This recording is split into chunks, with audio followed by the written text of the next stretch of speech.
Hello everyone, Super Mustache Pika here, and welcome back to Dragon Quest III. In between episodes, I leveled up my characters.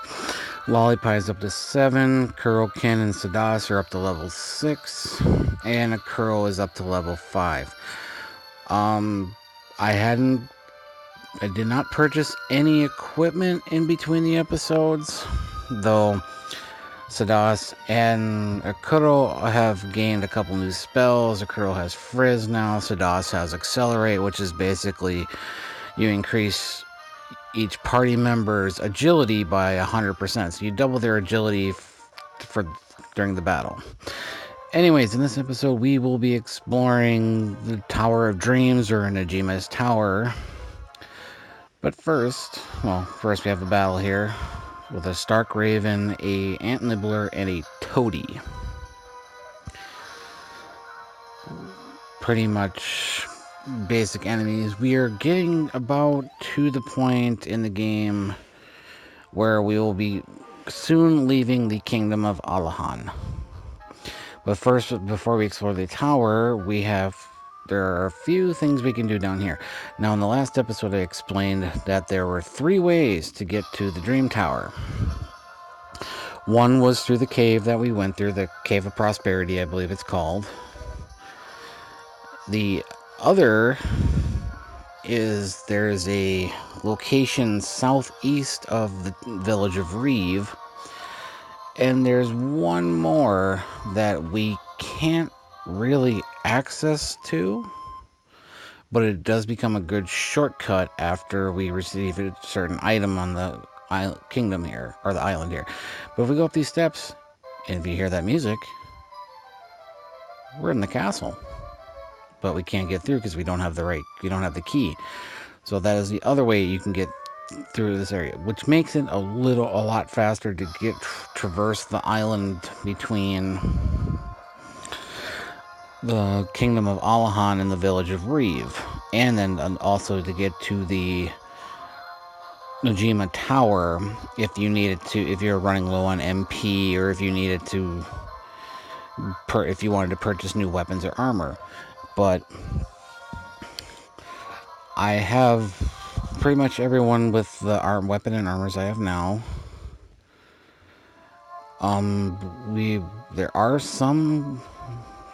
There are some treasures in this area, but nothing of importance. Well, maybe there are some, but anyways, we're gonna head north here, and we're gonna fight some batterflies. These guys can cast Dazzle, or not Dazzle. Yes, it can cast Dazzle, and you will start to hallucinate, which will give you the Dazzle effect, which I don't know the exact percentage, but it hinders your hit percentage rate. I haven't noticed it really affecting anything. And then here we get a treasure chest, and inside the treasure chest we have 32 gold. And as we go this way, I mean, there's not a whole lot to really talk about this area. There's not much of details, just random battles, and how this place is kind of pretty much I consider it a shortcut around the island of Alahan, or the kingdom of Alahan.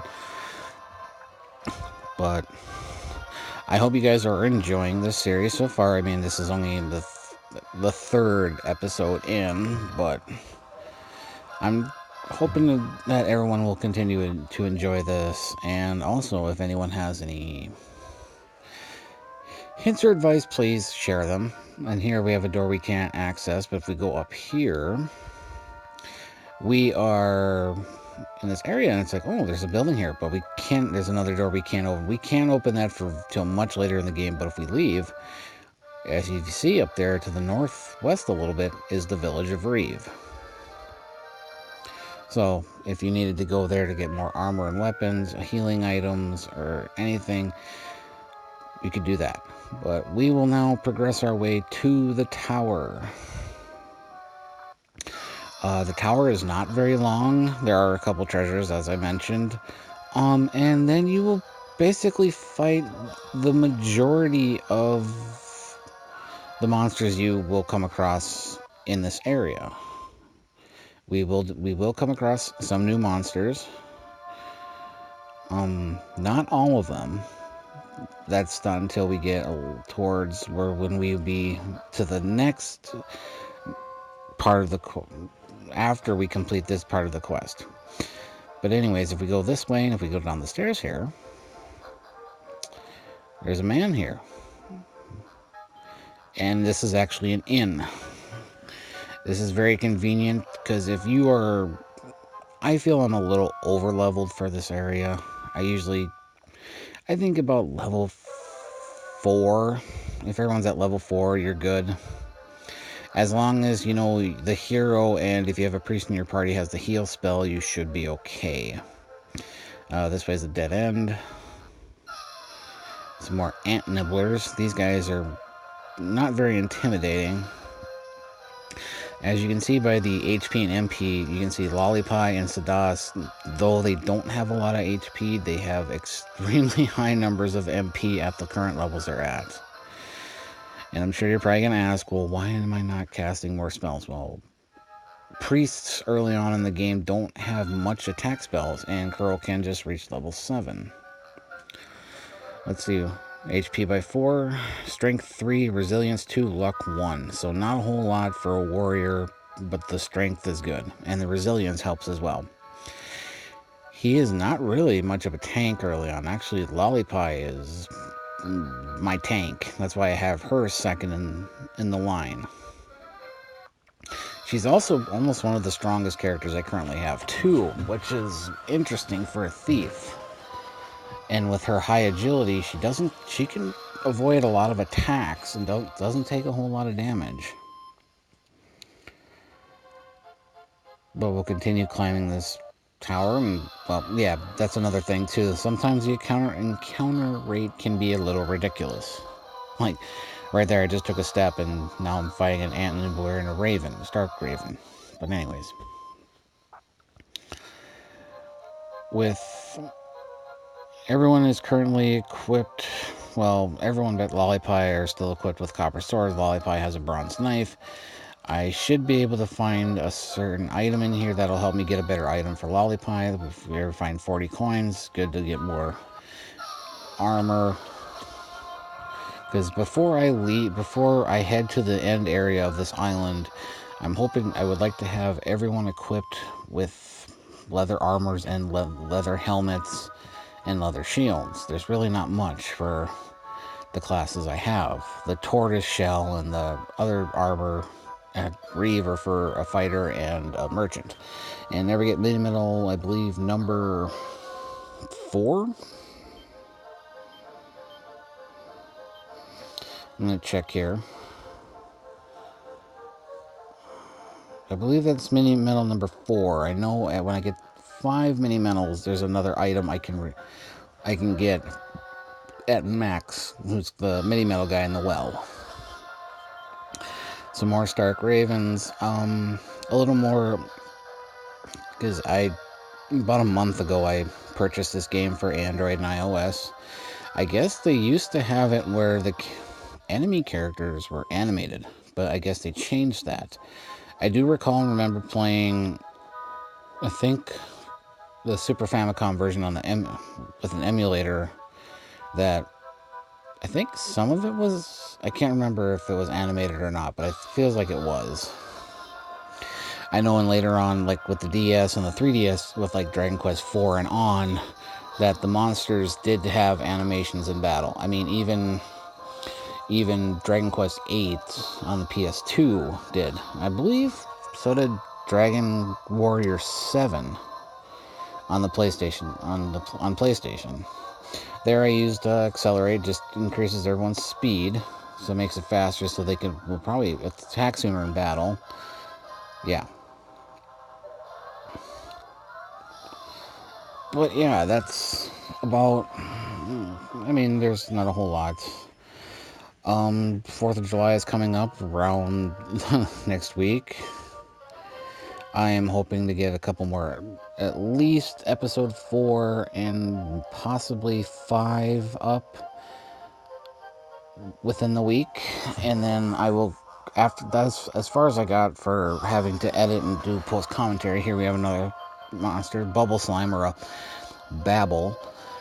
These guys can poison you, and getting poisoned early on in the game can be a pain. But I do have some antidote herbs, so it'll be all right.